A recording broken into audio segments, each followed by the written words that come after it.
Josh, do you have anything you want to say before we get started? Well, I look forward to talking to you all and answering your questions, even the stupid ones.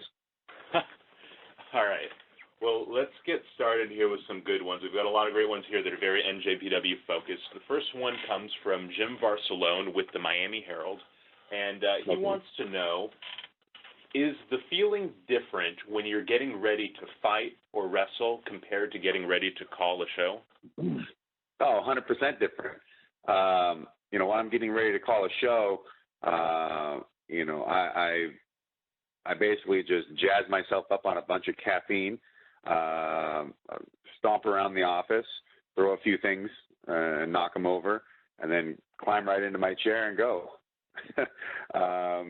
But I know that no one's also going to punch me in the face while I'm doing commentary. But then again, sometimes I do wonder about Jim Ross. If I happen to screw up big enough, am I just going to get one right across the jaw? Keeps me in line. That's a good one. All right. The next question here comes from Sean Ross Sapp with Fightful.com, and he wants to know, Josh, have you had any discussions with New Japan Pro Wrestling since returning to the ring, on the wrestling front, that is? I have had zero. I am still a capable and willing wrestler, but I have not had any discussions in terms of getting back in their ring. All right. And then to follow up on that with New Japan, have you been approached or would you be interested in providing color commentary for New Japan World? That could be worked out, I suppose so, but to my knowledge, they already have two guys in that place, so I don't think anybody over there would be looking to relinquish their job for me. All right. And then let's see here. Next question comes in from Raj Giri, and he wants to know, and he's with WrestlingInc.com, how was it having your first pro wrestling match on U.S. soil this year, and do you want to do it again? It was fun. It was a different setup in that the way that they film for TV over here and how that affects structuring matches was something new to me, but it was a blast. I think I owe Bobby a few more lumps, but I'm completely willing to go back out there and work on American soil with the right opportunities. And it was fun to do that match for charity for QPW and AWS, but that's really kind of it was a special occasion. So I've been hit up by a few different indie promoters, but it's just like, well, that was a personal favor more than anything else. So I don't know how often or really what sort of opportunity for that really lies in my future, but it was still a great time to do it, and Jeff Cobb was a great opponent. All right, and another question here that comes from Jim Barcelone with the Miami Herald. Now, you are a big part of this historic show, but is there a part of you that wants to be in the action competing on this show? Oh, 100%. I love calling it, but there's nothing like doing it, to be perfectly honest. And when I'm going to be sitting there ringside watching all these athletes, guys that I'm going to be completely new to in a way, and other guys that I remember helping train when they were coming up through the system, and yet wanting to see how have they improved, not just from a visual standpoint, but from actually getting in the ring with them. So the itch is still there. All right, and the next question here comes from Mike Johnson, and he wants to know, how do you think calling the G1 Special live this weekend will change how you approach announcing New Japan Pro Wrestling versus voicing over in the studio? I think that it'll be something that'll be part of my evolution as an announcer in general, but I don't really foresee it changing a whole lot of what I do, because the foundation of how I call a match isn't going to change at all. I believe in the sport of professional wrestling. I believe in the seriousness of professional wrestling, and through that, that's how I believe it's best to give a platform to show the talent as best as possible and create that rapport with the fans that is more than surface level. So nothing's going to change there. And it's not my first rodeo on calling live action either. You know, I did Pride in the U.S., and I've done other MMA shows before as well. All right. Let's see here. So another one here from Jim Barcelone with Miami Herald.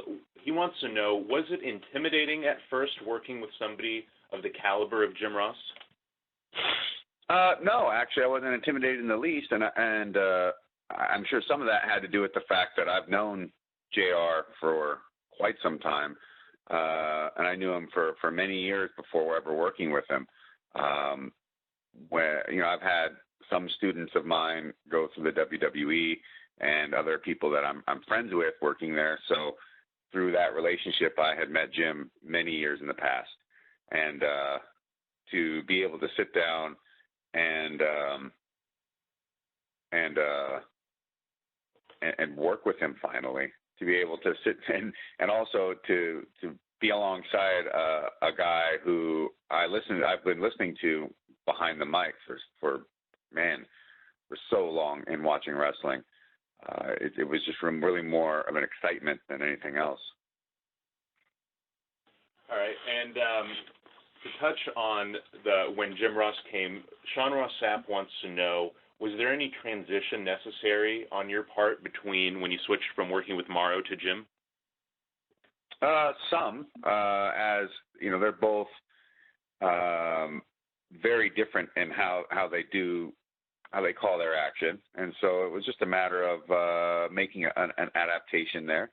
You know, they're not the same person, so as simple as that. But I didn't really find that. I mean, they're both great professionals at this, so it was really just a matter of learning how this partner dances versus how the other one does.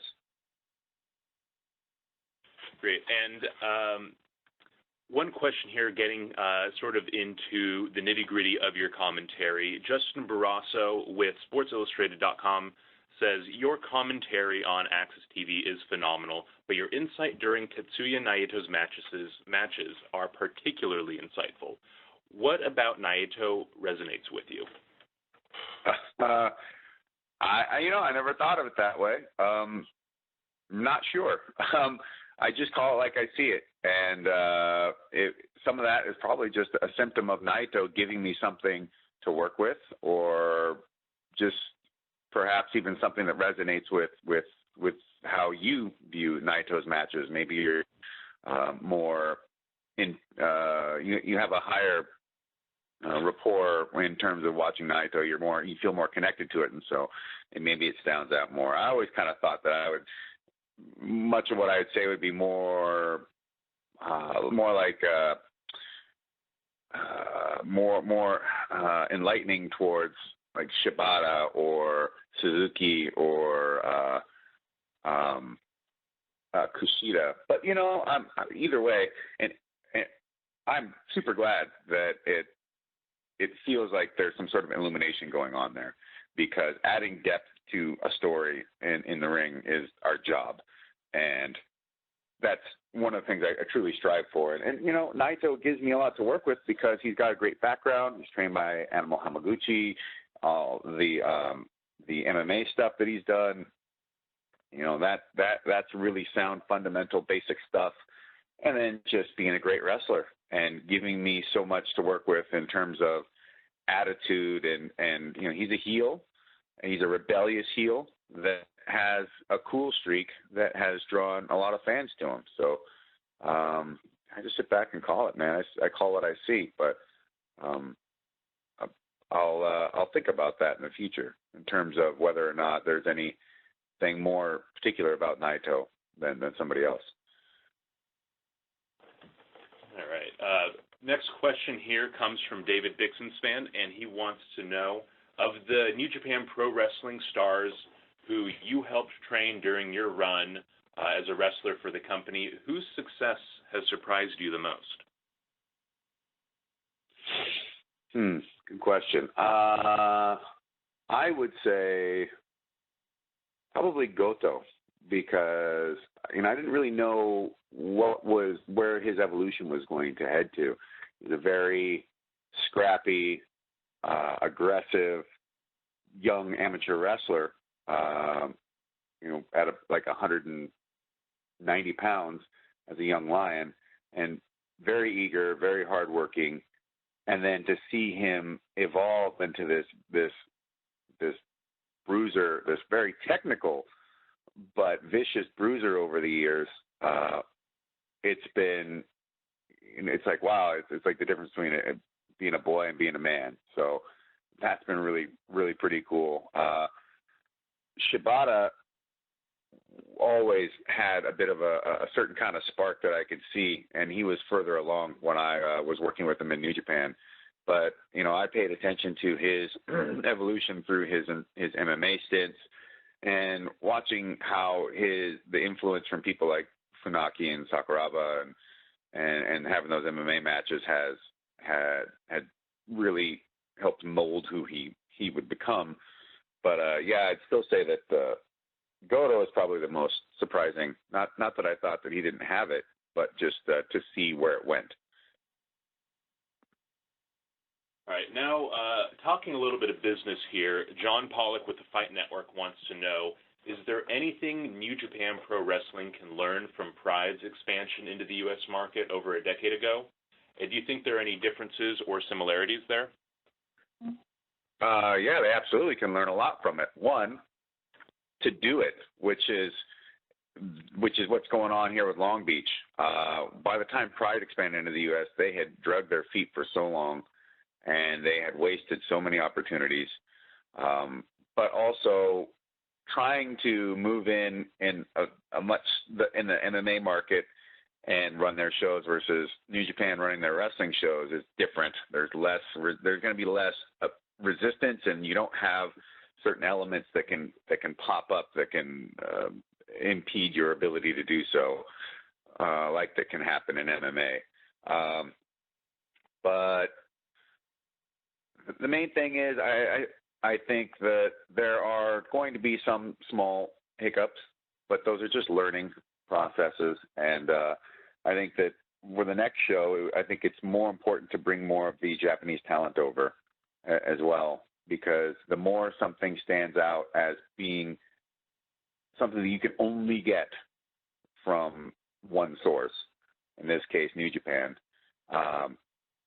it's best to highlight those elements, to have as much of a New Japan roster and of athletes that people don't get to see wrestle live potentially in the States on that card.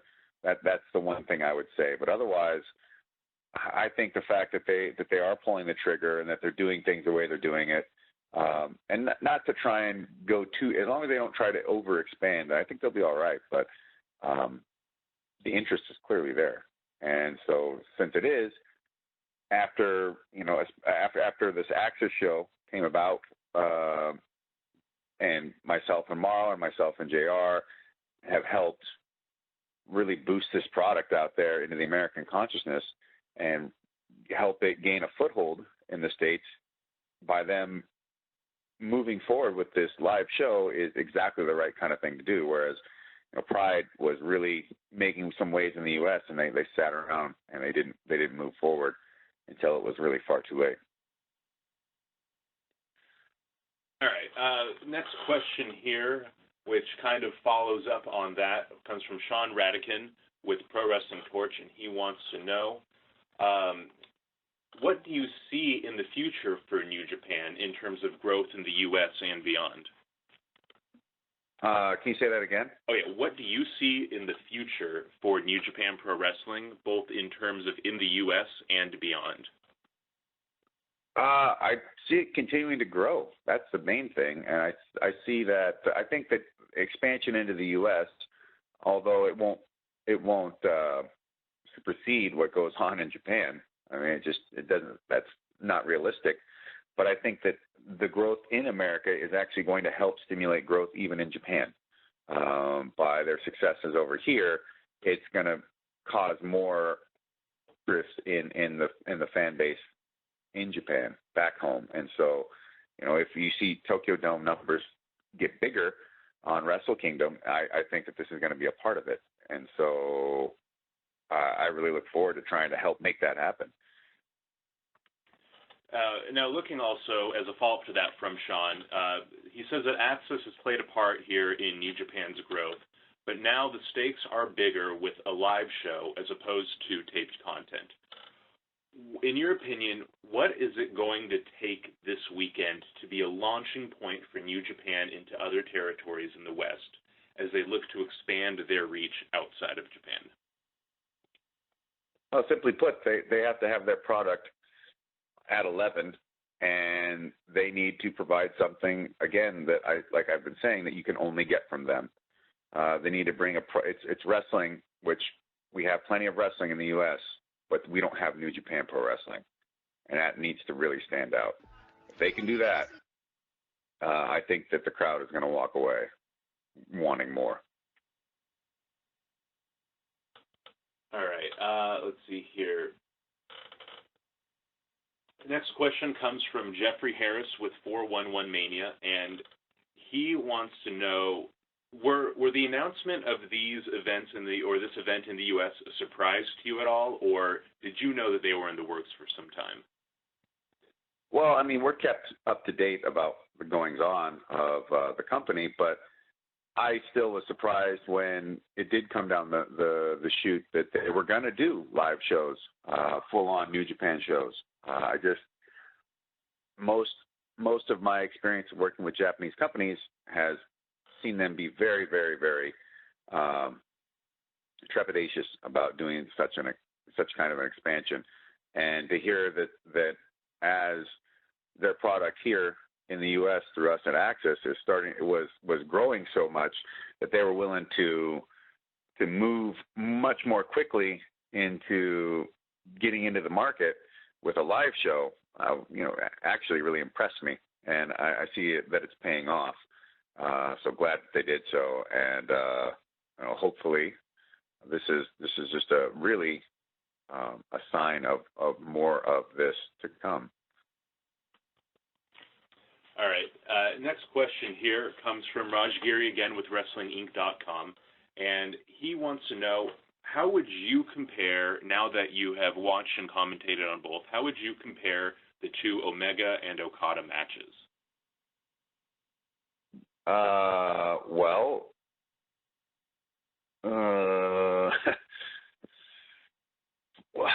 One's a finish, one isn't. The titles are on the line. There is a different energy in these matches, and in the second one, I feel like there's less desperation from Kenny, more in that he understands wrestling Okada in a different way, and so he's come at it with a different idea. Whereas the first time it was just more maniacal, more just full-on sprinting at Okada and trying to see what comes up and just trying to take him down, whereas this one felt more planned. Secondly, I felt like Okada was reeling some from his most recent title defenses and the efforts that has taken. So I think some of that shows in the match in terms of his fatigue.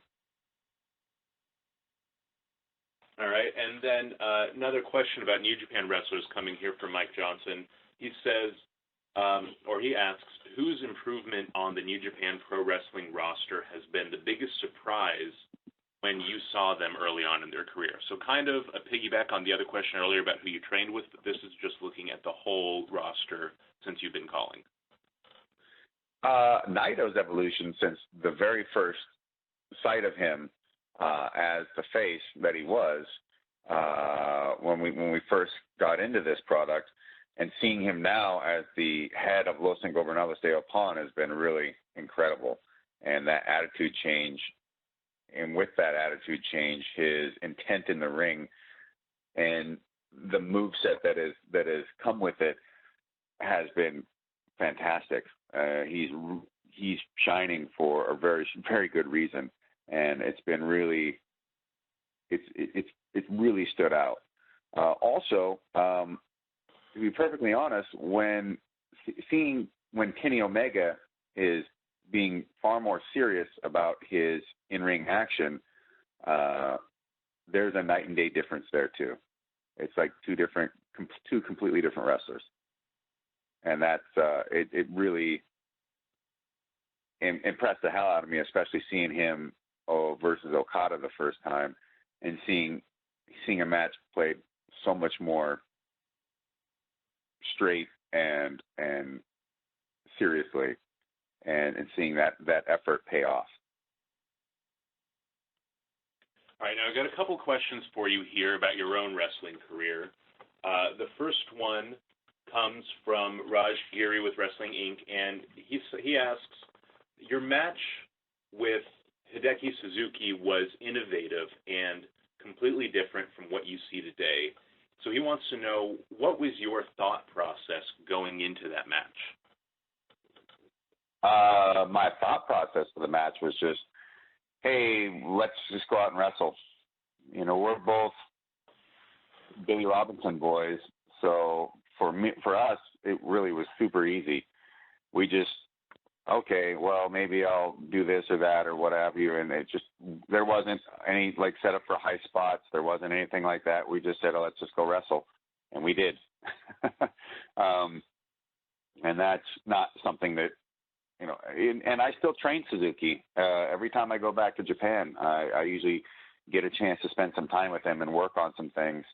And, you know, I wrote the foreword to his catch wrestling book as well. I've been super, super proud of the stuff that Hideki Suzuki's been doing in Japan. I think he is honestly one of the absolute best talents in Japanese professional wrestling right now.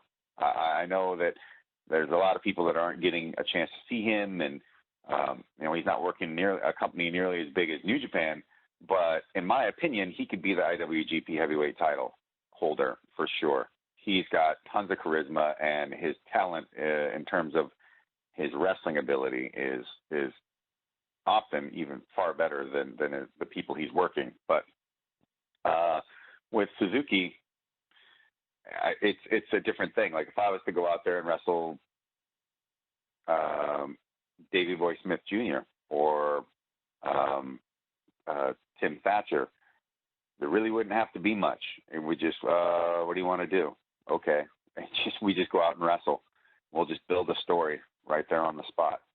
And I like the fact that I can go out there with some of these guys and do something that you're not going to see anywhere else. And it's also indicative of the fact that it can't be done with just anyone else either.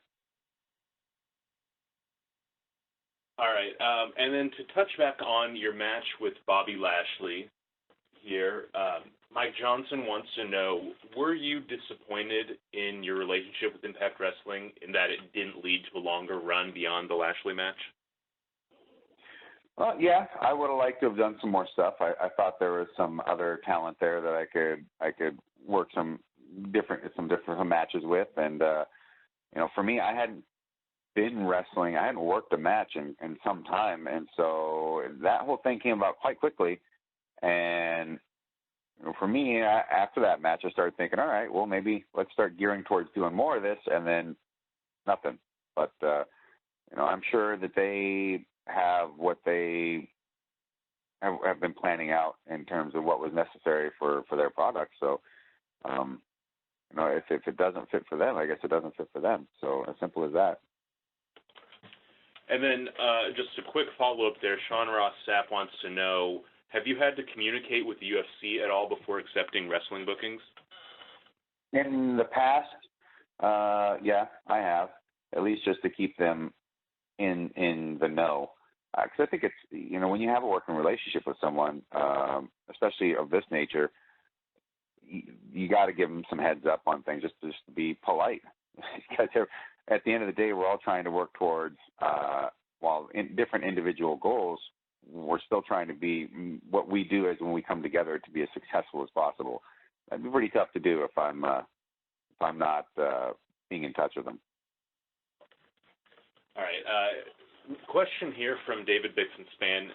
He says, as someone who was a huge UWFI fan as a teenager, how much did it mean to you to call the Minoru Suzuki versus Kazushi Sakuraba, sorry for butchering that, UWF rules match at Wrestle Kingdom a couple years ago?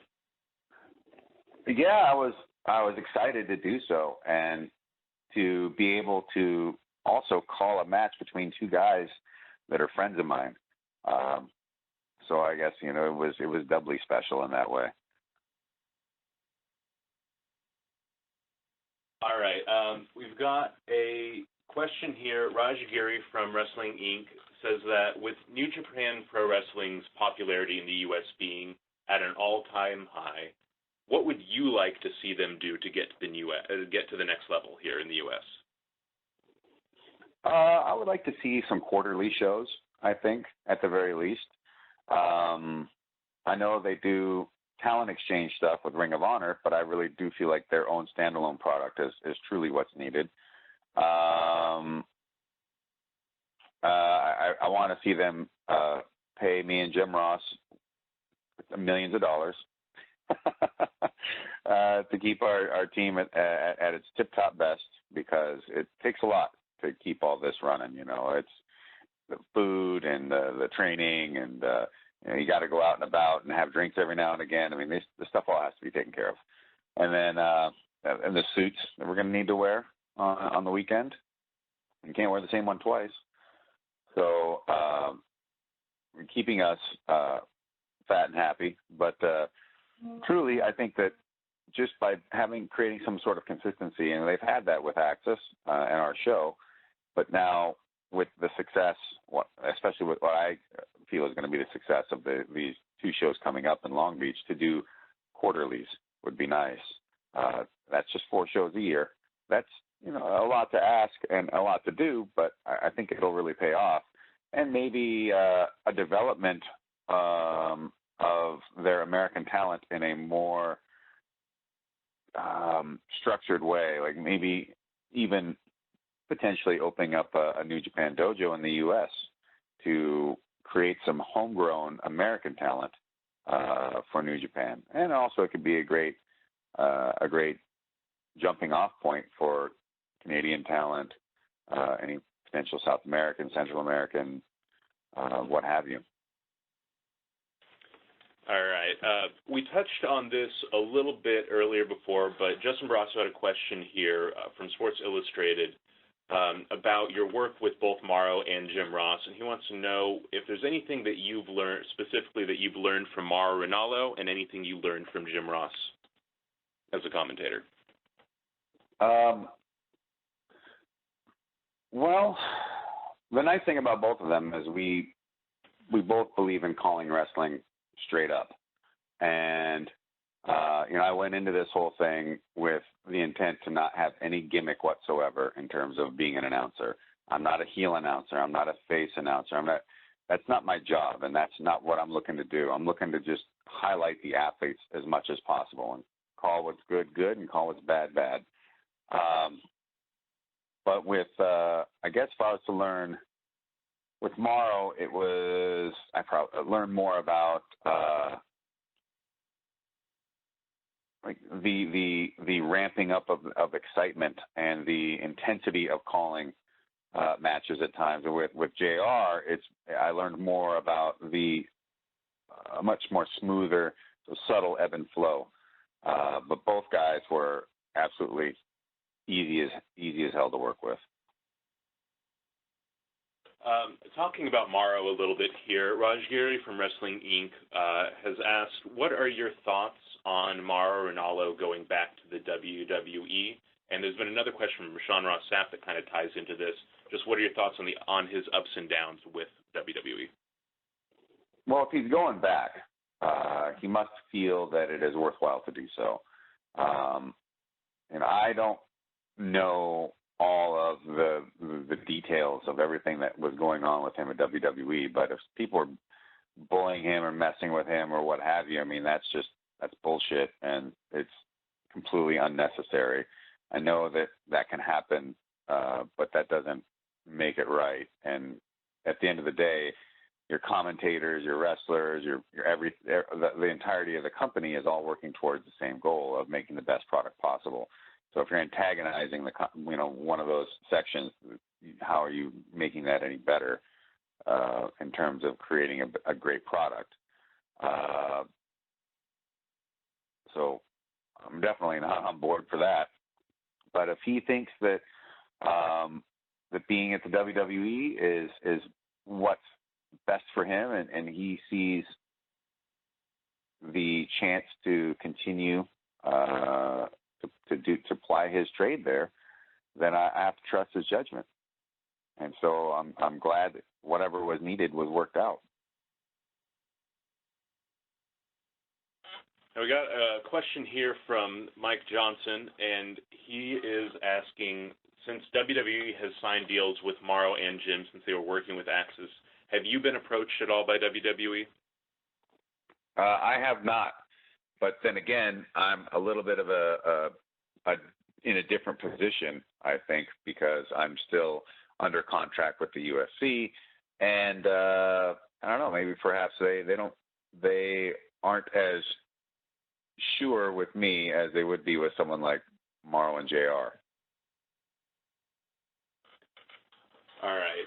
And then diving back into New Japan's relationship with AXS TV, Mike Johnson had another question here. It says, AXS TV is taking a big step forward with its relationship with New Japan this weekend by producing live content. In a perfect world, what would you like to see in terms of the relationship between the two sides as it continues to evolve?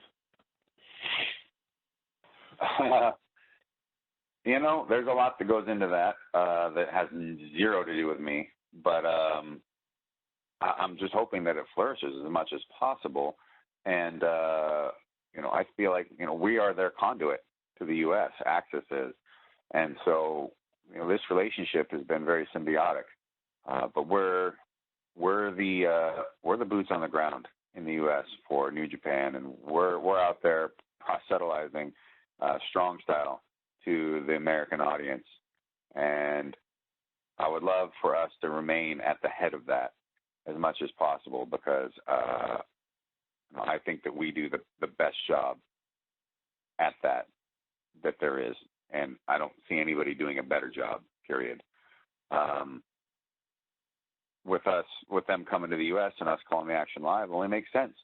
And so I just expect to see more of that in the future, as much as they are willing to do more live shows here in the States.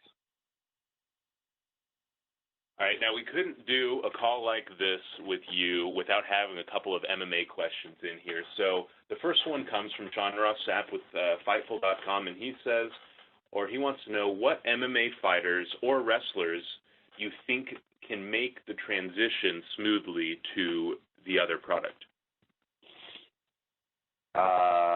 Well, I think that Davey Boy Smith Jr. has the potential to go out there and fight in MMA and have success. He's back in New Japan right now, working with Suzuki-gun to try and destabilize everything around him, as pretty normal with those guys. But if he was able to find the time to dedicate that MMA training and then maybe set something up with some lead-in, I think it'd be a great opportunity for him.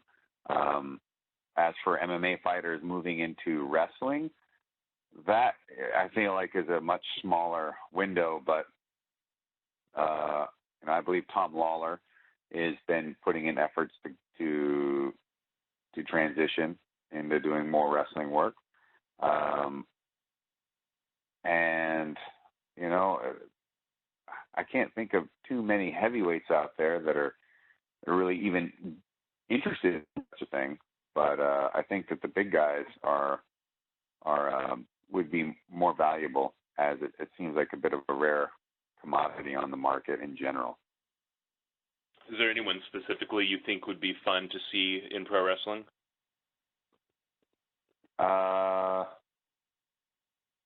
Can I say Brock Lesnar or what? Or maybe I don't really know, man. I haven't really looked at any of the talent out there in such a way. So hard to say, you know. All right. I guess I'll have to be looking for it. And then with another question here from Raj Giri, and he says, with Bellator incorporating so many aspects of pro wrestling into their product and presentation, are there any aspects of MMA that you think pro wrestling should utilize? Well, not specific to MMA, but I think that wrestling should, in general, get more back to its roots of being treated like a serious sport. I think that by doing so, you make it a lot easier to do for heels to be heels. I mean, the rules should always be enforced, I believe. So if you put hands on a ref, you're DQ'd. People should get counted out sometimes. If you don't break a hold on 4, you're done. I feel like the rules of professional wrestling need to be upheld a lot more with a much stricter sense, because then when you break them, it makes these moments more meaningful. And also, I understand that wrestling is exposed, but if you treat it like it's exposed the whole time, then you're basically just making people think that they're watching fake wrestling. And it's just like if you went to a movie and they just blatantly were telling you how much this is all special effects and not real the whole time. It would just ruin the whole experience. I think wrestling needs to take some cues from that concept and start dialing back the choreography and the abuse of the fact that people know that it's worked, and start getting back to treating it like it's real, because it's really about intent and emotion. And when you take away the sincerity of a real match, then now you're just trying to often grasp at straws to just get people to clap for something. You become vaudeville instead of a professional wrestler. All right, and another question here on the MMA side from Mike Johnson. He says, since we're talking MMA, do you think CM Punk fights again in the UFC, or is that a one and done? And to follow up on that, do you think Bellator could be a good home? Well, I don't see CM Punk going to Bellator anytime soon. I don't think the UFC is going to be willing to let go of that investment. But I hope Phil gets to go out there and fight again, because it was a matter of doing this for his own personal life goals, his own benefit that way. And, you know, it was a bummer. I'm very sure for him to not be able to recognize the success that he was looking for in his first match. But to my knowledge, he's still training, he's still doing his thing. And so I look forward to him being able to go out there and fulfill that dream of his and to expand more on that, because you don't get very much opportunity in your life to do such a thing.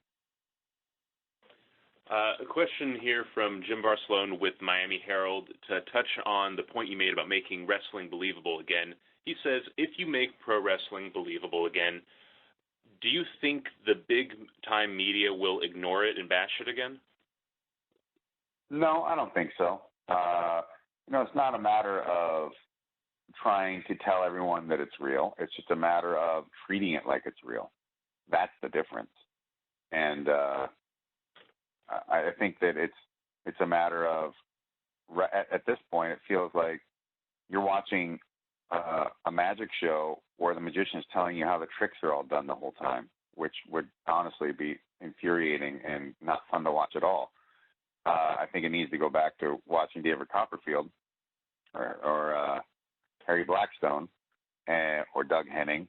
I could just keep throwing magicians out there at you, and not knowing how the hell they managed to make that item disappear, or how How did they cut that card into a million pieces and then reassemble it in your pocket? You know there's some trick to it. You have no idea how it happened. So I think it's much to the wrestling's benefit to get people invested to where they're not thinking about whether or not that was a blown spot or, you know, differentiating the wrestling moment from the comeback. And you know, wrestling matches are often just too formulaic, and people sit around just hooting and hollering and just basically not really paying that close attention until they feel like, oh, it's the finish. And that honestly speaks volumes to one of what I consider some of the problems of modern professional wrestling. All right, time for just a couple more questions here. This one from Jeffrey Harris of 411 Mania. He's based here in LA and wants to know, are you going to have any time for the Anime Expo this weekend before the G1 special? No, I didn't even know what was going on, and had zero. There's not going to be any time to do such a thing. But I hope that any of the really particularly cute girls have bought tickets to New Japan, because they just couldn't bear without seeing me in my suit ringside. You going to have a tie with that suit? You damn right. All right, and our last question for the call here comes from Raj Giri, and this is the unavoidable one with everybody these days. Do you see any way that Conor McGregor can beat Floyd Mayweather? Yes, I do. Are you ready? Let's hear it. Punching him in the face and knocking him out. Is that the main strategy? Yeah, I think that if Conor McGregor punches Floyd Mayweather in the face and knocks him out, he will win. I really do. All right. Well, thank you so much, Josh, today for taking the time for this call. If anyone else has any follow-up questions or needs any more information, please feel free to reach me by email or give me a call here in the office.